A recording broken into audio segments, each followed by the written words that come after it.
ये बहुत सारे युवा भी देखते हैं।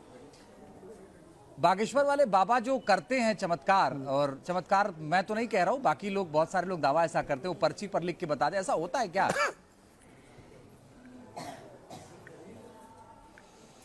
भाई भगवान जो चाहे सब हो सकता है। हनुमान जी लंका गए तो सुंदर हनुमान चालीसा में एक बात लिखी, प्रभु मुद्रिका मेली मुख माही, जलधि लांघ गए अचरज नाही। यदि एक बंदर यदि समुद्र को छलांग लगा के पार कर सकता है, क्यों, किसके बल पर? राम नाम के बल पर। यदि राम नाम के बल पर श्री हनुमान जी समुद्र को छलांग लगा के पार कर सकते हैं, राम नाम के पत्थर पानी में तर सकते हैं, तिर सकते हैं, तो फिर किसी पर भगवान कृपा कर दें और वह आपका भूत भविष्य और वर्तमान बताएं, तो इसमें कोई आश्चर्य तो नहीं है। भगवान जो करें सब कुछ पॉसिबल है, भगवान की कृपा होनी चाहिए। यदि कृपा है तो आप पर हाथ रख दें भगवान, तो आप समुद्र छलांग लगा के पार कर लो, इसमें कोई आश्चर्य नहीं है।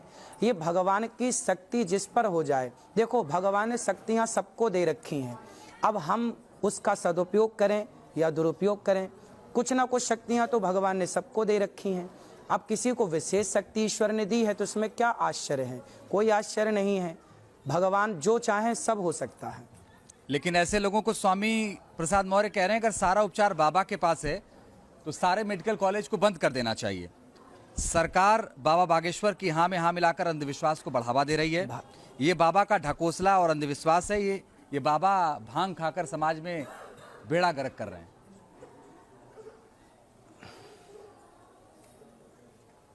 देखिए, कहने वाले तो कुछ भी कह सकते हैं।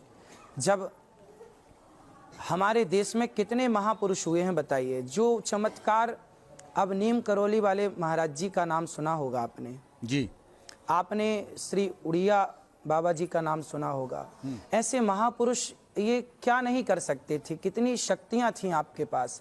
तो हमारे सनातन धर्म में, हमारे देश में ऋषि मुनियों के पास शक्तियां थी, हैं और रहेंगी, इसमें कोई आश्चर्य तो नहीं है।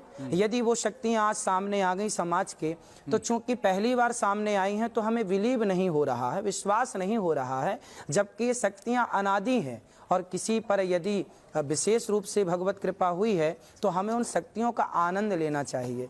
रही हॉस्पिटलों की बात, तो देखिए, ये शक्ति केवल इसलिए है ताकि आप ये देख सकें कि शक्तियां जीवित हैं। जो सनातन पर सवाल खड़े करते थे, भगवान को लेकर सवाल खड़े करते थे, उनके सवाल खड़े ना हो, इसलिए भगवान ने शक्ति का टेलर दिखा दिया कि भाई देख लो, मैं जब चाहूं तो शक्तियां प्रकट कर सकता हूं। तो ये सनातन धर्म में हमारे ऋषि मुनियों के पास ये शक्ति पहले भी थी, आज भी हैं और आगे रहेंगी। जब तक ये धरती रहेगी तब तक ये शक्तियां जीवित रहेंगी।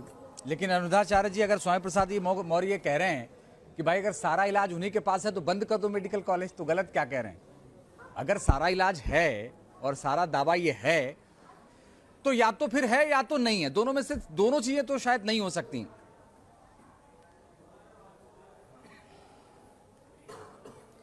अब देखिए, हम तो यही कह रहे हैं कि भाई भगवान की कृपा से सब कुछ पॉसिबल, हम तो ये कह रहे हैं। अच्छा। सब कुछ संभव है।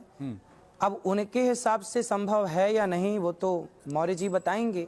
हमारे हिसाब से तो भाई भगवान जो चाहे, करतुम अकर्तुम अन्यथा करतुम सर्व सामर्थ्य, भगवान चाहे तो एक पल में सृष्टि को जलाकर भस्म कर सकते हैं और दूसरे क्षण जस की तस सृष्टि को वैसे प्रकट कर सकते हैं। ये सामर्थ्य यदि किसी में है तो भगवान में है। तो भगवान क्या नहीं कर सकते? तो भगवान सब कर सकते हैं, जैसे शक्ति ईश्वर ने दी है वो सब कर सकता है ना। परंतु ये व्यवस्थाएं बनी रहें, ये व्यवस्थाएं भंग ना हो। भाई एक ही व्यक्ति यदि सब कर लेगा तो फिर वहां बाकी लोग जो बैठे हैं, फिर वहां पर एक ही व्यक्ति कैसे सबका इलाज कर पाएगा? मीन्स एक ही व्यक्ति सबको कितना समय देगा? उन्हें भी भूख लगेगी, प्यास लगेगी, तो समय सबको कैसे मिल पाएगा? तो एक लिमिट है कि इतने लोग ही समय लेकर, आज के सत्र में इतने लोग ही सम्मिलित होंगे, कल तो बाकी लोगों के लिए व्यवस्थाएं हैं। वो तो एक शक्ति है कि देख लो कि भाई ये शक्ति है, आप इसे नकारो मत।